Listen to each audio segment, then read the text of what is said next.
I, 29 male, packed up my stuff and moved out of the apartment I've been paying for while my now ex-girlfriend Sienna, 27, was at her weekly spa appointment, the one I also paid for. After 2 years of being told I'm the problem, whenever I asked basic questions about our relationship, I finally took her at her word. Problem solved. I removed myself from the equation. We'd been together 3 years. First year was great. She worked retail, I worked IT. We split things fairly, had fun, normal relationship stuff. Then she got laid off. Just temporarily, she said. I offered to cover rent and bills while she job searched. No big deal. Partners support each other. That was 2 years ago. The job search turned into, I need to find myself first. Then, I'm focusing on my wellness journey. Then traditional work doesn't align with my values. Meanwhile, I'm covering rent on a 2-bedroom apartment, $1,800 per month. All utilities and bills. Groceries, only organic OBS. Her car payment and insurance, $450 per month. Her gym membership, $120 per month. Weekly therapy, $200 per session. Bi-weekly spa treatments, $150 each. Her self-care budget, roughly $500 per month on various things. I make decent money, about $75,000 a year, but supporting 2 people in an expensive city was killing me. I had 0 savings, living paycheck to paycheck while she posted Instagram stories about manifesting abundance and grateful for this blessed life. Every time I tried to talk about budgets or her getting even a part-time job, I was the problem. I was blocking her energy. I was being controlling. I was not supporting her growth. Last week was the final straw. I came home exhausted after pulling a 12-hour shift fixing a server crisis. She was on the couch doing an expensive face mask, watching Netflix. Hey, the credit card got declined at the grocery store. I had to use my debit card, I said. Ugh, you're always so negative when you come home. Your energy is really affecting my peace. I'm just telling you what happened. We're over the limit again. She paused her show and looked at me with this condescending expression. You know what? You're the problem. You're always the problem. Your scarcity mindset is literally toxic. What does that even mean? I'm asking about our budget. See? There you go again. Problem, problem, problem. Maybe if you weren't so focused on money all the time, you'd actually be happy. I focus on money because I'm the only one making any. She stood up, face mask still on, looking ridiculous. I'm done with this conversation. I'm going to Kendra us. I can't be around your toxic masculinity right now. She grabbed her Louis Vuitton bag, guess who bought that, and left. Didn't come back that night. I sat there in our apartment, my apartment, and looked around. Everything was stuff I'd paid for. The furniture, the art on the walls, the 65-inch TV she needed for her meditation videos. I was killing myself to maintain her lifestyle while being told I was the problem. Fine, I'll solve the problem. Next day, while she was at her standing spa appointment, I packed all my stuff, called the landlord and gave 30 days notice. Lease was month to month in my name only. Canceled all the subscriptions and services in my name. Removed her as an authorized user on my credit cards. Stopped the automatic transfer that funded her checking account. Changed my passwords on all streaming services. I left a note. You're right. I was the problem. Problem solved. The apartment is paid through the end of the month. After that, it's all yours. Best of luck on your journey. Then I moved into a buddy's spare room. $600 per month, utilities included. First time in 2 years I could breathe financially. The call started 3 hours later. I didn't answer. The text came next. Where are you? Why is Netflix not working? Did you seriously leave? This isn't funny. We need to talk about this like adults. You can't just leave. I'm calling the police. Please answer me. I didn't mean it like that. You're overreacting. I sent one text back. You said I was the problem. I removed the problem. Good luck. Then I muted her number. Not blocked. I wanted the evidence if she escalated, but muted. According to our mutual friend Janine, who's staying neutral but keeping me informed, Sienna spent the first 2 days convinced I was bluffing. She told everyone I was having a mantram and would come crawling back. When the spa called to confirm her next appointment and mentioned her card was declined, reality started setting in. That's when the real entitlement kicked in. But I'll save that for the update. Just needed to get this off my chest. 2 years of being told I'm the problem while bankrolling someone's entire life. Well, problem solved, Sienna. Hope your manifestation practice includes rent money. Update 1.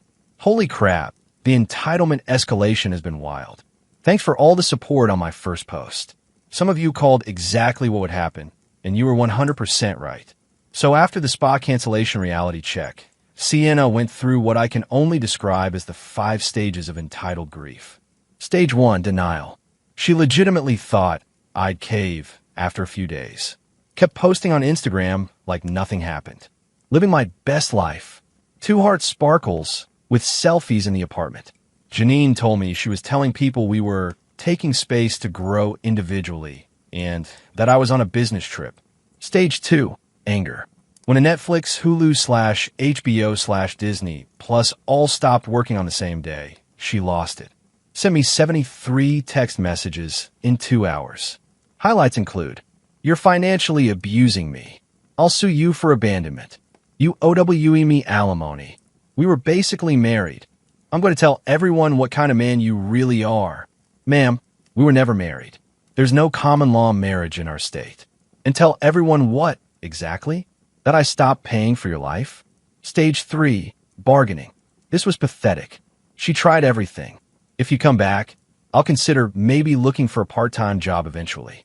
We can make a chore chart so you don't feel so overwhelmed. I'll cut back to spa visits once a month. I'll only shop at Whole Foods for special occasions." Notice she never offered to actually get a job immediately or pay for anything herself. Stage 4, manipulation. When bargaining failed, she got creative. Claimed she was pregnant. Sent her a congratulations text and a link to Wick. She admitted she lied within an hour. Sick with a mysterious illness that required expensive treatment. Being evicted illegally. I forwarded her the landlord's number. Suicidal.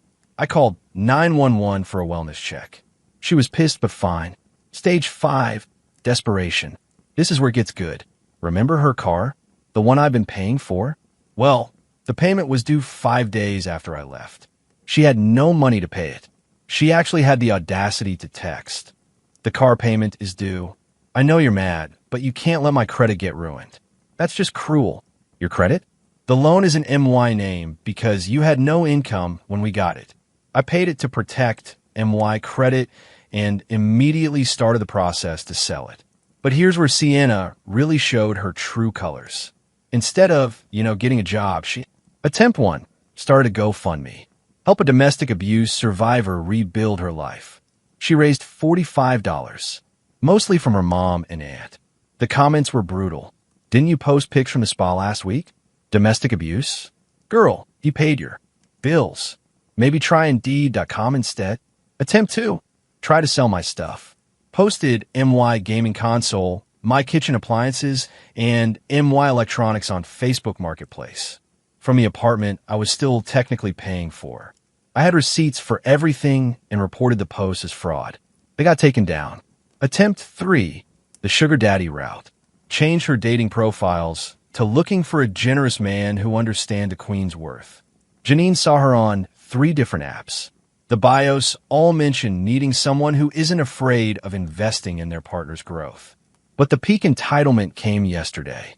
I get a call from an unknown number. It's a life coach named Crystal with an E, she emphasized. "Hello, is this Thomas?" "Yes." "Hi, I'm calling on behalf of my client, Sienna. She's hired me to help mediate your relationship transition." "She hired you? With what money?" "That's not relevant. I'm here to help you both find a path forward that honors both your journeys." I found my path. It doesn't include paying for someone who calls me toxic for having a budget. "Thomas, abandonment is a form of abuse. You left Sienna without resources. She's 27 years old. She has 2 degrees. She's able-bodied. The resource she lacks is called a job. I sense a lot of hostility. I sense a scam. How much is she paying you?" "We've arranged a deferred payment plan based on the settlement we'll negotiate." I laughed. Actually laughed. "Settlement? For what? Breaking up with my girlfriend? Good luck with that." Click. This morning, I woke up to an email. From a law firm. My heart stopped for a second. Then I read it. It wasn't even on official letterhead. Just a Gmail account pretending to be Sterling Legal Associates, demanding I pay Sienna $50,000 for breach of implied cohabitation contract and intentional infliction of emotional distress. I forwarded it to my actual lawyer friend. His response, "Lemieux, this is fake as hell. Also illegal. Want me to send a real cease and desist?" Yes. Yes, I do. The apartment lease ends in 9 days. Sienna still has no job, no income, and no plan beyond manifest abundance. And find a man who deserves me. Janine just texted me. Girl, she's trying to sell her used Lululemon on Poshmark now. Listed for retail price. Skull. The entitlement is astronomical. We'll update when she gets the real legal letter or the eviction notice arrives. Update 2. The lease ended. Sienna is out. And boy, did she go out swinging. First, let me update you on the cease and desist situation. My lawyer friend sent a beautifully worded letter to both Sienna and her fake law firm explaining that impersonating a law firm is a crime. Attempted extortion is also a crime. Any further contact would result in actual legal action. The fake law firm email disappeared immediately, probably because it was just Sienna's friend Destiny pretending to be a lawyer. We tracked the IP address. Came from the same coffee shop where Destiny works. Genius criminal masterminds, these two. But that was just the appetizer. The main course came when move-out day approached. Day -5. Sienna finally accepted this was real. Sent me an itemized bill for services rendered during our relationship. I kid you not, she invoiced me for emotional labor, $25 per hour x 3 years.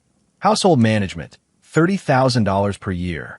Intimacy coordinator, $50,000 total. Social planning, $15,000 per year. Total, $186,000. She actually calculated what she thought being a girlfriend was worth and sent me an invoice. Through Venmo, as a payment request. I declined it with a note. LOL. Day -3. She tried to rent the apartment herself. Called the landlord pretending I died, and she needed to take over the lease as my common law wife. The landlord called me very concerned. I had to prove I was alive.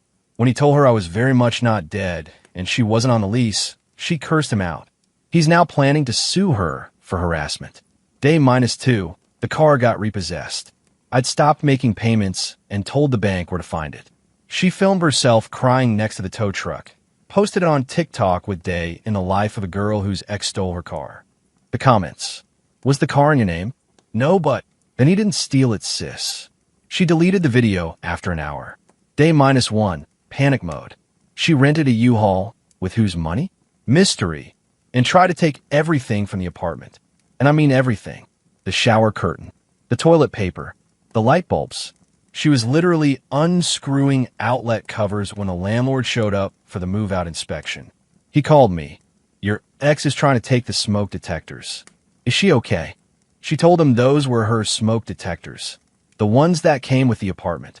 That she was taking what she was owed. He threatened to call the cops.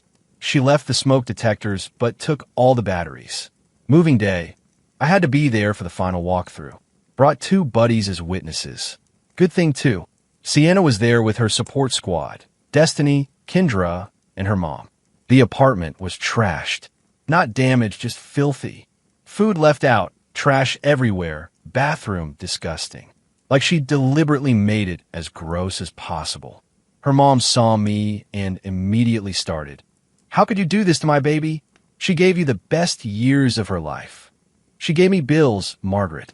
Lots and lots of bills. She loved you. She loved my credit card. Then Sienna tried one last Hail Mary. If you love me at all, you'd at least give me first month's rent for a new place. You know I can't afford anything right now. Get a job. That's financial abuse. No, it's called being an adult. The landlord documented everything, told her she's not getting the security deposit back that I paid, and that she owes $1,400 in damages and cleaning fees. Her response? I don't have any money. This is Thomas's apartment, and you're the tenant who trashed it, the landlord said. The lease agreement you're on as an occupant makes you liable. She tried to storm out dramatically, but remembered she no longer had a car. Had to wait for her mom to drive her. Killed the vibe. But here's the best part. Yesterday, I'm at a sports bar with some friends. Walk in and see Sienna working there as a waitress.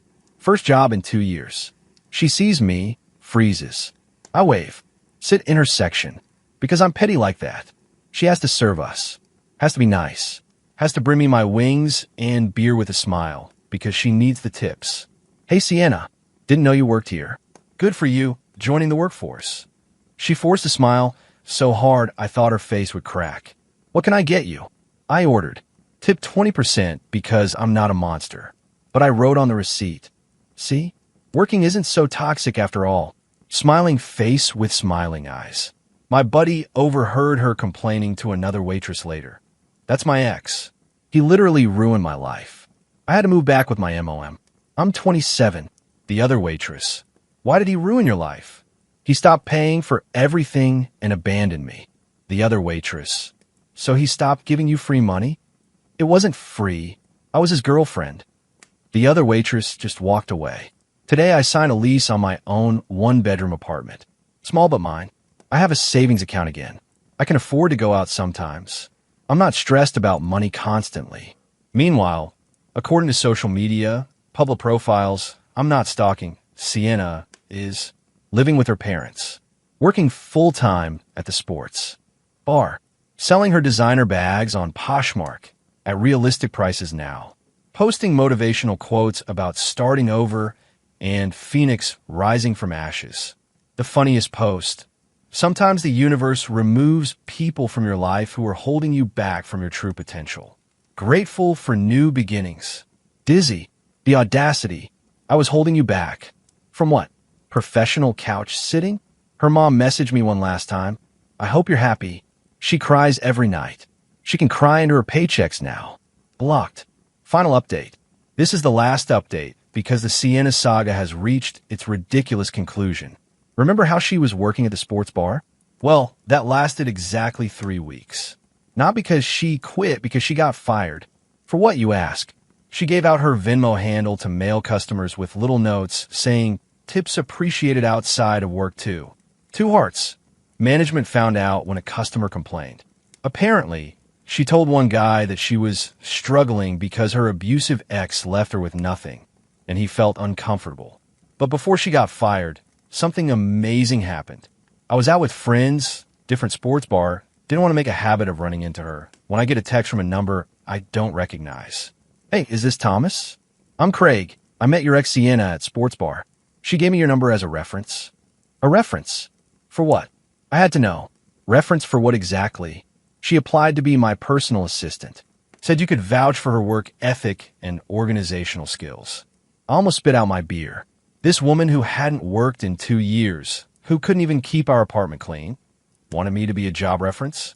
Craig, I have to be honest. We dated for 3 years. In that time, she worked a total of 0 days. I have no idea what her work ethic is like because I've never seen it. Oh, she said she was your personal assistant and managed your household. She was my unemployed girlfriend who I supported financially. That's it. Wow. Okay. Thanks for the honesty. No problem. Can I ask why she gave you my number? She said you'd give her a glowing review because you felt guilty about abandoning her. The delusion. The delusion. Craig thanked me and hung up. Later found out through the grapevine that Sienna told people I sabotaged her job opportunity out of spite. No, Sienna, you sabotaged it by lying. After getting fired from the sports bar, she tried. MLM Hun Life. Started selling essential oils. Posted constantly about being a boss babe and CEO of her own life. Made exactly 1 sale. To her aunt, who asked for a refund. Fitness influencer. Decided she was going to become an Instagram fitness coach despite not having any fitness qualifications. Posted exactly 3 workout videos before giving up. My favorite comment. Girl, you're doing that exercise completely wrong. Life coach. Because apparently failing at life qualifies you to coach others. Made a website on Wix. Listed her credentials as School of Life and Spiritual Awakening Survivor. 0 clients. But the grand finale? Oh, the grand finale was perfect. Last week, I'm scrolling Facebook and see Sienna is in a relationship with some new guy. Let's call him Richard. Richard looks about 45, drives a Porsche, it's in every photo, and owns several businesses. 2 days later, Janine texts me, "You have TO, see this." Sends me screenshots from a group chat where Sienna is bragging about her new CEO boyfriend, who is nothing like my toxic ex, and how she's finally being treated like the queen I am. She goes on and on about the expensive dinners, the shopping trips, how he understands that a real man provides, and how she's never dating a broke boy again. Then someone in the group chat drops a bomb. "Sienna, isn't Richard married?" Radio, silence. Turns out Richard is married. Very married. Like, has 3 kids and a pregnant wife married. And Sienna knew. When confronted, her response was legendary. Monogamy is a social construct. I can't help if he realizes his worth with me. His wife clearly wasn't meeting his needs. The woman who couldn't meet her own basic needs is talking about meeting someone else's. The group chat exploded. Even her ride or die friends were disgusted. Destiny called her out. Kendra blocked her. Her own mom commented, "Sienna, this is not how I raised you." But wait, it gets better. Richard's wife found out. How? Because Sienna posted a picture wearing a bracelet Richard gave her and tagged the jewelry store. The wife follows that jewelry store. Saw the post. Recognized her husband's credit card purchase. The wife didn't just confront Richard. She went nuclear. Posted everything on Facebook. Screenshots of Sienna's text to Richard talking about their future together and how she deserves to be spoiled after what my ex put me through. The wife's post went semi-viral in our city. 5,000 plus shares. Sienna got dragged in the comments. Had to delete all her social media. Richard dumped her immediately. Went back to his wife, begging for forgiveness. But not before his wife sued Sienna for alienation of affection. Yes, that's still a thing in our state. Sienna is now unemployed again. Friendless. Even Destiny won't talk to her. Being sued by a married woman. Living in her mom's basement. Selling feet pics online. Found her ad on a random site. Nearly died laughing. Her mom reached out to me one last time. "I'm sorry for everything my daughter put you through. You were right to leave. She needs to grow up, and I've been enabling her for too long." Plot twist. Even her MOM is done with her BS. The last thing I heard through the remnants of our mutual friend group. Sienna is planning to move to another state for a fresh start, where people understand her worth. Good luck to whatever state gets her next. As for me, I'm doing great. Got promoted at work. Turns out being less stressed improves performance. Who knew? Dating a sweet girl named Amanda who has her own job, pays her own bills, and has never once called me toxic for having a budget. Sienna was right about one thing. I was the problem. The problem was I enabled her for way too long. Problem solved indeed. Thanks for following this wild ride, Reddit. Remember, when someone shows you who they are, believe them. And when they tell you you're the problem, sometimes the solution is simply to leave. Victory hand. Edit. Just saw Sienna's new Twitter. She's using a fake name. Bio says survivor. Phoenix. Rising above toxic masculinity and financial abuse. The delusion continues. Faced with tears of joy. Edit 2. Amanda read this whole saga and said, "Thank God she let you go so I could find you. I'm going to marry this girl."